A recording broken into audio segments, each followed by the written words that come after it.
Hey, welcome back to the channel. I'm Mike Janda. I'm glad you're here. On this channel, we talk about freelance stuff and business stuff and creative agency ownership stuff and design and all the stuff in between all of that. In this video, we are going to talk about rush fees, how to charge them, when to charge them, how to not feel bad when you charge them. That's what we're going to be digging into. Before we start, check out my free courses down in the description below and hit the subscribe button because that really helps the channel and it makes me feel good about giving you all this free value that I wish I would have had all the way back in 2002 when I started building my creative agency. All right, let's dig into the topic of the day, rush fees. That's what you're here for.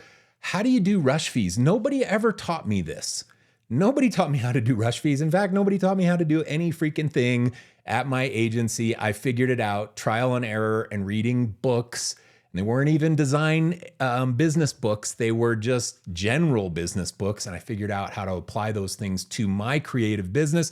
And I scaled my agency. We had 20 employees and we were doing multi-million-dollar revenue at the time that I sold my agency in 2015. And over the whole run, did 30 million in revenue. And let me be honest with you here, I did not charge rush fees very often to clients. A lot of times I would just eat the rush or I would push back and they would give. I didn't have to do this very often, but there are certain situations where you want to be able to charge rush fees. And we did in certain situations. I'm going to give you those right now. Anytime your client is asking for anything in an unreasonably tight timeline, that's when you want to consider charging a rush fee. Now, that's pretty general. What is an unreasonably tight timeline? Well, it's different for every single person. It's different for your business.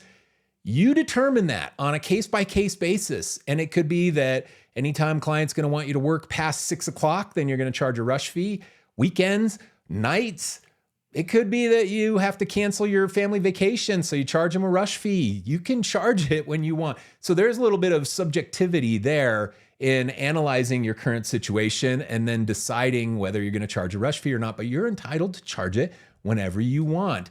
Here are some considerations of when you might do that. Consider charging a rush fee when you have to work outside of normal business hours. And normal business hours in the United States, I know it's not the same everywhere in every country in the whole world, but 8 hours a day, Monday through Friday, that's kind of the general normal business hours.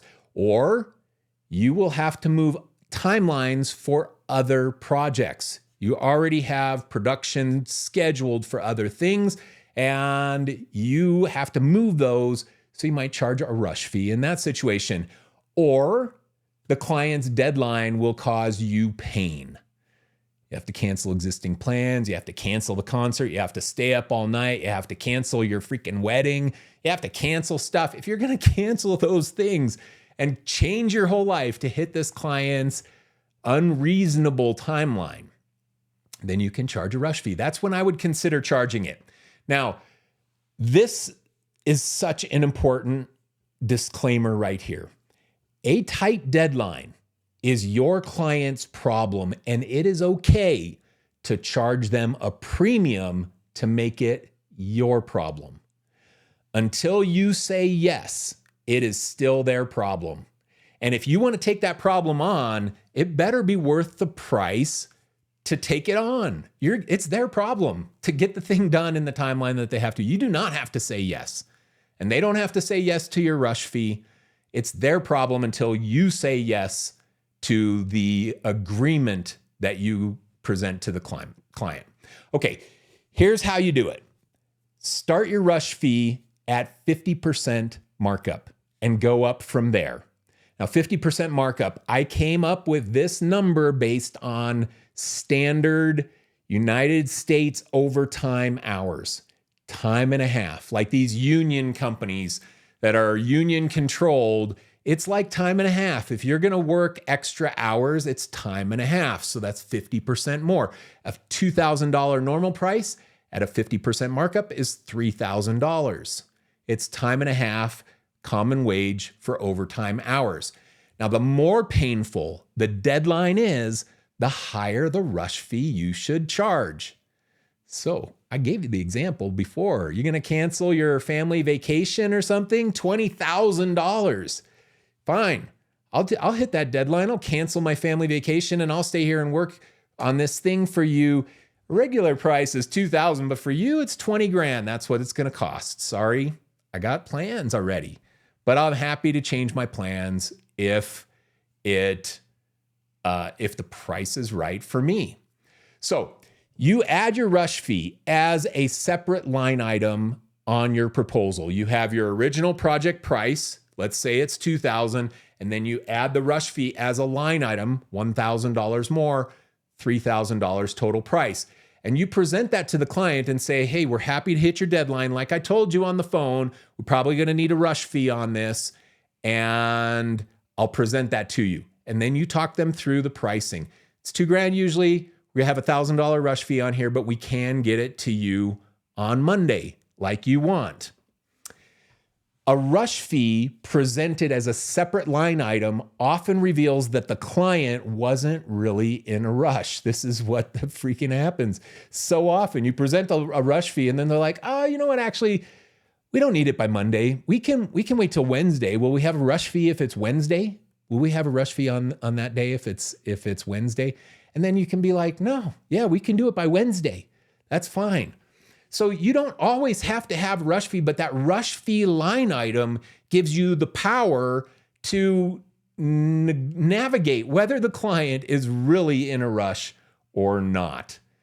Your expertise and your time have value. Never feel bad about a rush fee or your price in general. Like, you shouldn't feel bad about what you are trying to charge your clients. I feel bad sometimes if they say no, just because I feel like it's a blow to my self-esteem, but I shouldn't feel bad doing something for thousands and thousands of dollars just because I love to do it. The work you have has value. Your time has value. And if you've got weekend plans that you're going to change to hit some client's cockamamie Monday deadline that is not movable, then charge them for it. It's okay to charge them a rush fee. But putting that rush fee in vets out whether it's real or not. And a lot of times it's not real. It's just the client wants it by Monday. They don't need it by Monday. Not enough to pay extra for it. All right. Hope that helps you learn how to navigate this rush fee thing. Time and a half is the place to start, and it goes up from there. The more painful, the higher the price. That's the way you navigate it and present it to the client. And if they say yes, great. You're going to take on their project and you're going to take on their problem. If they say no, that's fine too. Then you can go to the concert that you had tickets for. You can go on your family vacation or whatever you wanted to do. Go enjoy the weekend. Enjoy sleeping that night because the client said no to the rush fee and they're stuck with their problem, which is the tight timeline. All right. Thanks so much for watching this video. Hope you learned a little nugget or two. Hit the subscribe button and the like button and drop a comment, all that stuff that helps the channel. And we'll see you again in another video sometime coming up in the future. Thanks so much.